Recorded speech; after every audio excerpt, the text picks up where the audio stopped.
எல்லாருக்கும் சோத்திரம். இயேசு கூப்பிட சொன்னார், ஊழியத்தில் இருக்க ஒருத்தரை கர்த்தர் ஆசீர்வதிப்பாராக. இந்த யூடியூப் வழியாக பார்க்குற அநேக சகோதர சகோதரிகள், பெரியோர் சிறியோர், தாய் தகப்பன், வாலிப பிள்ளைகள், அநேக ஜனங்களுக்கு நான் கர்த்தருக்குள் சோத்திரிக்கிறேன். பிரியமானவர்களே, இன்றைக்கு இந்த வசனத்தை பார்க்கிற ஒவ்வொருத்தருடைய கண்கள் திறக்கப்பட வேண்டும். கண்கள் திறக்கப்பட வேண்டும். ஏனென்றால் நாளிலே இயேசு குறித்து பார்க்க போகிறோம். ஏன் வந்தார் என்பதை குறித்து பார்க்க போகிறோம். ஆமென். அவர் திரளான ஜனங்களை கண்டு மலையில் மேல் ஏறினார். ஜனங்க நிறைய பேர் வந்துட்டாங்க. அதனால் என்ன பண்ணிட்டார், ஒரு மேடை வேணும்ல, அதனால் மேட்டு மேலே என்ன பண்ணுறார், மலை மேலே ஏறினார். அவர் உட்கார்ந்த பொழுது அவருடைய சீஷர்கள் அவரிடத்தில் வந்தார்கள். கூட என்ன பண்ணாங்க, சீஷர்கள் இருக்கிறார்கள். அப்போ அந்த ஜனங்களை கண்டு என்ன சொன்னார் என்பதை நம்ம பார்ப்போமானால், பாருங்கள், அவர் சொல்லுகிறார், அது முதல் இயேசு மனம் திரும்புங்கள், பரலோகராஜ்யம் சமீபத்திருக்கிறது என்று பிரசங்கிக்க தொடங்கினார். என்ன மனம் திரும்ப வேண்டும்? அவர்கள்லாம் யார்? அவர்கள் என்ன குற்றம் செய்திருக்கிறார்? இன்றைக்கி நம்ம போய் சொல்லும்போது சொல்கிறாங்க, நாங்களாம் பாவிகளா, நாங்கள் கொலைக்காரங்களா, நாங்கள் கொள்ளைக்காரங்களா அப்படின்னு சொல்லி கேட்குறாங்க. பிரியமானவர்களே, கொள்ளைக்காரனுக்காக அவர் கஷ்டப்படுறவர்களுக்காக வந்தாரே தவிர நீதிமானுக்காக வரவில்லை, நல்லவர்களுக்காக வரவில்லை, மாறாக பாவிகளுக்காக வந்தார். ஒருவன் நல்லவர்களுக்காக உதவி செய்யலாம், நல்லவர்களுக்காக எதுவும் விட்டு கொடுக்கலாம். ஆனால் ஒரு பாவிக்காக, ஒரு ஒரு ஒரு துக்கத்தில் இருக்கிறவனுக்காக, கைவிடப்பட்டவனுக்காக யாராவது வந்து நிற்பானா? நம்ம கவனிக்க வேண்டும், சிந்திக்க வேண்டும். பிரியமானவர்களே, அதனால தான் சொல்கிறார், இயேசு மனம் திரும்புங்கள், பரலோகராஜ்யம் சமீபத்து இருக்கிறது என்று பிரசங்கிக்க தொடங்கினார். இந்த மன திரும்புதல் வேண்டும். இந்த மனம் திரும்பல் இருந்தால் தான் பரலோகராஜ்யம் சமீபமாக இருக்கிறது என்றது அவங்க அறிந்து கொள்ள முடியும். மனம் திரும்ப வேண்டும். என்ன மனம் திரும்ப வேண்டும் அப்படின்று நம்ம பார்ப்போமானால், நம் துர்க்குணத்திலே, கோபத்திலே, அநேகரோட சில பேர் அழிக்கிற காரியங்கள் அவர்களுக்குள்ளே இருக்கிறது, கெடுக்கிற காரியங்கள் இருக்கிறது, வேசித்தனங்கள் இருக்குது, விபச்சாரங்கள் இருக்குது, கொலைகள் இருக்குது, கொள்ளைகள் இருக்கிறது.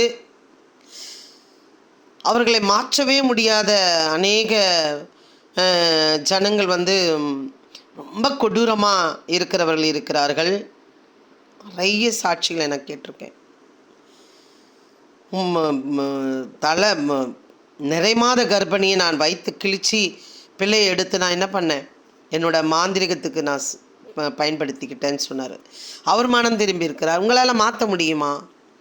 மனைவியால் மாற்ற முடியல, தாய் தகப்பனால் மாற்ற முடியல, இயேசுவே மாற்றினார். பிரியமானவர்களே, அவர்களுக்காக தான் அவர் வந்தார். மன திரும்புங்கள், அவர்களும் மனம் திரும்பி பரலோக ராஜ்யம் போக வேண்டும் என்பதே அவருடைய பிரியமாக இருக்கிறது. அது மாத்திரம் இல்லை, வியாதி உள்ளவர்களுக்கும், கட்டுகளில் இருக்கிறவர்களுக்கும், அநேக அநேக காரியங்களில் அகப்பட்டவர்களுக்கும் அவர் எப்படி இருக்கிறாராம், நல்லவராகவே இருக்கிறார். அதற்காகவே வந்தேன் என்பதை அவர் சொல்லுகிறார். பிரியமானவர்கள், இங்கே பார்த்தீங்கன்னா அது மத்திய 4ஆம் அதிகாரத்தில் தான் வாசிச்சிட்ருக்கோம். பின்பு இயேசு கலிலியா எங்கும் சுற்றி நடந்து அவருடைய ஜப ஆலயங்களிலும், முதல்ல எங்கே போகிறாரு, ஜனங்கள் பப்ளிக்கில் பேசுகிறார். பின்பு என்ன பண்ணுகிறார், கலிலியாவில் எங்கும் சுற்றி நடந்து, ஏன் நடக்கணும், எதுக்காக சொல்லணும் அப்படின்னா, ஒரு பாவியாக இருந்து மறிக்கக்கூடாது என்பதற்காகவே அவருடைய ஜபாலயங்களில் உபதேசித்து ராஜ்யத்தின் சுவிசேஷத்தை பிரசங்கித்து. அப்போ இந்த ராஜ்யத்தின் சுவிசேஷம் எத்தனை பேர் சொல்லுகிறார்கள்? பரலோக ராஜ்யம் உங்களுக்கு வேண்டுமா? அவர் உங்களுக்காக ரத்தம் சிந்திருக்கார், அதுக்காக சிலுவை சுமந்திருக்கார், ஜீவனை தந்திருக்கிறார் என்பது ஒரு ஆளையாவது காட்டுங்க. அவர் இந்த ராஜ்யத்தின் சுவிசேஷம் பிரசங்கித்து ஜனங்களுக்கு உண்டாயிருந்த சகல வியாதிகளையும் சகல நோய்களை நீக்கி சுஸ்தமாக்கினார். பிரியமானவர்களே, இந்த ராஜ்யம் மாத்திரம் இல்லை, அவர் சகல வியாதிகளிலிருந்து விடுதலை செய்கிறார், நோய்களிலிருந்து விடுதலை செய்கிறவராக இருக்கிறார், சுஸ்தப்படுத்துகிறார், அது ஆறி போக உதவி செய்கிறார். நம்மால் கவனிக்க வேண்டும், நம்மால் ஆராய்ச்சி பண்ண வேண்டும். பிரியமானவர்களே, அப்பொழுது பாருங்க, அவர் என்ன பண்ணுறாரா, உபதேசித்து கொண்டே இருக்கிறார். ராஜ்யத்தின் சுவிசேஷம் இன்றைக்கி அநேக கிராமங்களிலே போய், ஹாஸ்பிட்டலில் போய், சந்தைகளிலே போய் நாங்கள் சொல்லும் பொழுது ரொம்ப சில பேர் காரியங்கள் பேசும்பொழுது அது கஷ்டமாக இருக்கும். ஒருவனும் கெட்டு போகிறது என் சித்தம் இல்லை, கர்த்தருடைய பரலோக ராஜ்யத்துக்கு வர வேண்டும் என்பதே என்னோட பிரியமாக இருக்கிறது, அதனாலே நீங்கள் என்ன பண்ணுங்கள், போய் சொல்லுங்கன்னு சொல்லி சீஷர்களை அழைக்கிறார். மேலே படிச்சிங்கன்னா நான் படிக்கலாம். அவர் சொஸ்தமாக்கினார்.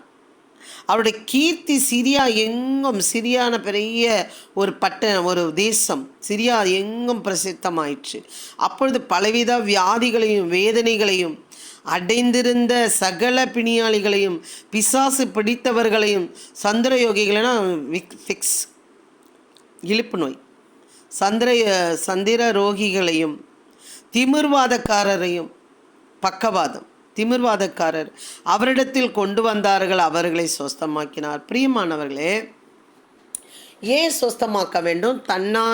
தன்னார்வமாய் போய் ஏன் செய்ய வேண்டும்?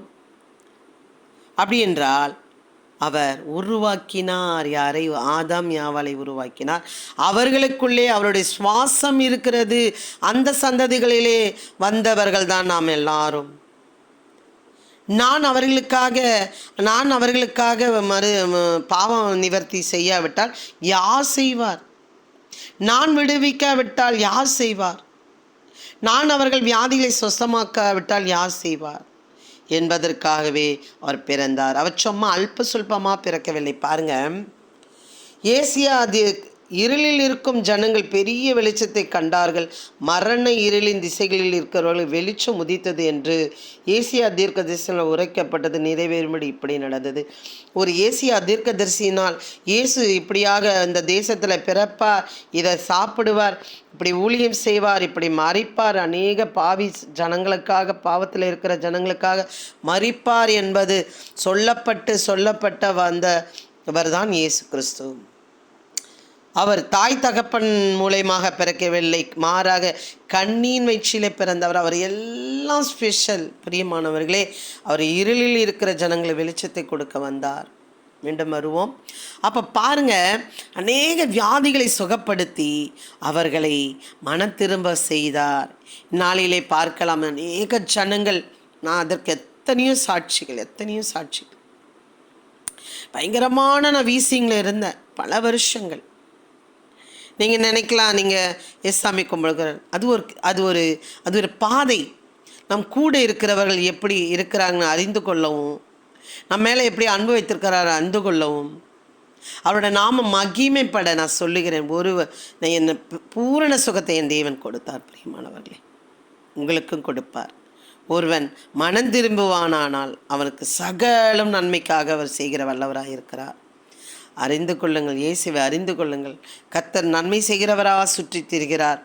நீங்கள் இருந்த இடத்திலிருந்து கர்த்தரை நோக்கி, ஆண்டவரே என் பாவங்களை மன்னிப்பீராக, சுக பலன் ஆரோக்கியம் தருவீராக, என் பாவ சாபத்திலிருந்து விடுதலை தருவீராக, என் வேலையை ஆசீர்வதிங்கப்பா, எங்கள் பிள்ளைகளை ஆசீர்வதிங்கப்பான்னு சொல்லி அவரை கர்த்தரை நோக்கி கூப்பிடுவீர்களானால் கண்டிப்பாக நான் சொல்லுகிறேன், உங்களுக்காக மரித்த இயேசு கிறிஸ்து, இரத்தத்தை சிந்தி சிலுவை சுமந்த இயேசு, உங்களுக்காக ஜீவனை தந்த அந்த தேவாதி தேவன் உங்களை விடுவிக்க வல்லவராயிருக்கிறார். பிரியமானவர்கள், விடுவிப்பார். கர்த்தரிடத்தில் கேட்கிற யாவருக்கும் விடுவிப்பார். கர்த்தர் உங்களை ஆசீர்வதிப்பாராக. ஆமென். அல்லேலூயா.